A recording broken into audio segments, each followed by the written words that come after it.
မှလည်းအရေးကြီးတာမဟုတ်ပြီးတော့လည်းသိရမှာပဲနော်ဘယ်လောက်ပဲကြည်ကျတဲ့လူပဲဖြစ်ဖြစ်ဘာတွေအရေးကြီးနေတာလဲပြီးတော့လည်းဘာဖြစ်ရမလဲသိချရမှာအဲ့ဒီသေဆုံးခြင်းဆိုတာကြီးရောက်လာတာနဲ့တပြိုင်နက်တည်းကျန်တာတွေဘာအရေးကြီးသေးလဲဘာမှအရေးမကြီးတော့ခုတရားဓမ္မတို့ဦးဇင်းတို့တွေက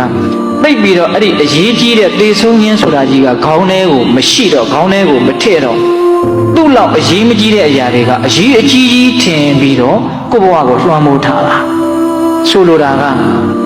အရေးတကယ်ကြီးတဲ့တရားကိုမတွေးမိသေးလို့အရေးမကြီးတဲ့တရားတွေကအရေးကြီးတယ်လို့ကိုယ့်ကိုလှည့်စားပြီးတော့လွှမ်းမိုးထားတာအဲ့တော့အခုတွေ့နေတဲ့လောကဓာတ်တရားတွေအခုတွေ့နေတဲ့အလုပ်ကိစ္စတွေကိုအရေးကြီးတယ်ထင်ပြီးတော့မောနေတာတွေလောနေတာတွေမရှိဘူးလားအဲ့ဒါတွေကိုလျှော့ခြင်းတယ်ဆိုရင်အဲ့ဒါထက်အကြီးအကျယ်အစာပေါင်းများစွာအရေးကြီးတဲ့တည်ခြင်းတရားကိုစဉ်းစားကြည့်အဲ့ဒါတွေဟာမှေးမှိန်ပြီးတော့သိသွားလိမ့်မယ်ဟုတ်ရလားတကယ်ယူမိုက်မြ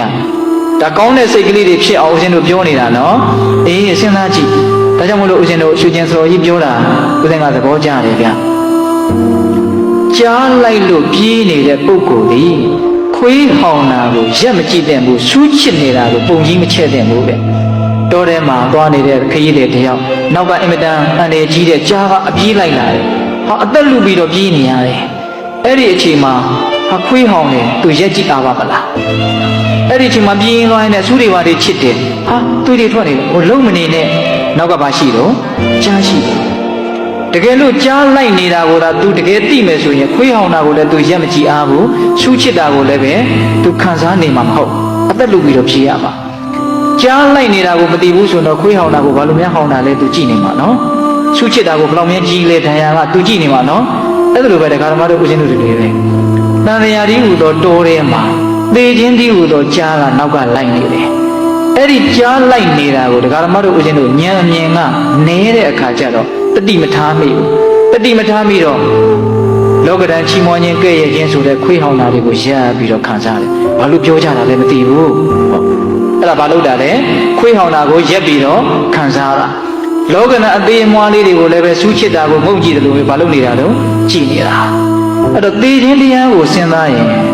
ဘဝသည်ဘာအဓိပ္ပာယ်မှဘာအနှစ်သာရမှမရှိဘူးသဘောပေါက်တယ်ဒါမြင်ရင်အနှစ်သာရရှိတာကဘာလဲဆိုတော့အနှစ်သာရမရှိတာကိုအနှစ်သာရမရှိဘူးလို့သိတာဒီနဲ့အနှစ်သာရရှိတာပဲဟုတ်ရလားဒီတို့သဘောပေါက်လားအေးဒီတိုင်းတရားဓမ္မတို့ဦးဇင်းတို့တွေမွေးလိုက်အိုလိုက်နာလိုက်တေလိုက်